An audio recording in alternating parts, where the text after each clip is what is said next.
Welcome back. It is peak of the fall hunting seasons, and game officers are dealing with illegal shooters who poach deer at night. It's a story you'll see only on 2 as outdoor reporter Grant McComey shows us how state police use their eyes in the sky to catch outdoor outlaws in the act. It's a high-speed chase in the middle of the night down a narrow rutted back road in Columbia County. Good chance they could come out another road too, though. I just don't know how good this road is. It's not looking like it's going to be too good for too much longer. State Game Officer Luke Schwartz is tracking an illegal hunter, someone shooting deer at night. But the trail he's on isn't on a map. Yeah, it looks like you're working in the right direction. The trail is blazed 5,000 feet overhead. Okay, you're going to run into this guy here in a mile or so. We'll come back to the chase in a moment. First, meet the trail guides, Chris Culp and Lalo Guerra. They're OSP pilots. I try to fly as high as I can and get as far away from the person that I'm watching as I can so they're not clued into the aircraft. Culp flies a Cessna 206 during the fall hunting seasons. The work starts when the sun goes down. That's when illegal spotlighters come out. We want to make sure it is a spotlight. Once we're sure there is a spotlight, we'll let the troopers down below know the vehicle has a spotlight outside the driver's side or passenger's side. Most of them did not have a clue that we are up there. We showed you the spotlighting technique last year. Back then, scientists used it to capture deer for research. Spotlighting works because the bright beams stop deer in their tracks.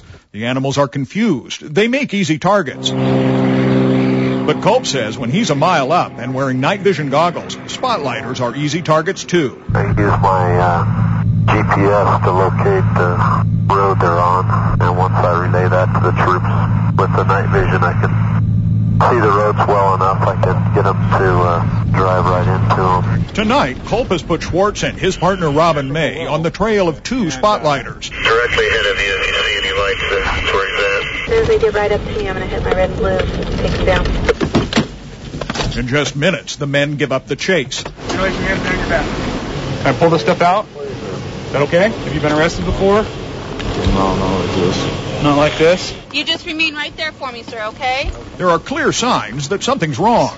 Sir, the rifle's got rounds chambered also, do you know? Inside the small car, there are plenty of guns to go around. The 2 shotguns both have rounds in the chambers. And we've got 2 scoped rifles. There's more. Not only alcohol and marijuana. Pills of ecstasy. So, yeah. So that's huge. Big night, yeah. It's a drug bust as well. At the trunk, there's chilling evidence. Blood coming out of the trunk, down the tail light. You got a feeling for what's inside? 2 deer, yeah. And I believe they're both does. Inside, stacked like luggage, an adult doe and a young fawn. Evidence that seals the case, but it's tough to take. You know, I don't agree with it. Look at this. What are you going to get for meat off this little... Did you get both of them? No, I shot one of them and shot one of them. And you shot one down here? That's the illegal one? Is that what you're telling me? Yes. Oh, okay. So as you can see, we've got a couple of deer here. We have multiple firearms inside the vehicle. Some question about drugs, question about alcohol. It is going to be a long night. Sir, so you said your buddy shot it with the rifle? The young man doesn't want to talk about the crimes, but his grandfather does. Did you just come up on this doe and just took advantage of the opportunity, and there it was? Huh? That was it. Yeah. You know who saw you before these officers saw you? 5,000 feet up in the air. An airplane? An airplane circling this area. What do you think of that? Good for them. Officers agree it is a good case, but on this night, it's one of many. Schwartz tells us a dozen officers across 3 counties have contact with the eyes in the sky. Each is working a spotlighting case like this one. How often is this happening? A lot more often than we realize. Fortunate for us, but very unfortunate for them. On a back road in Columbia County. This is a good stop for sure. Grant McComey, K2 News.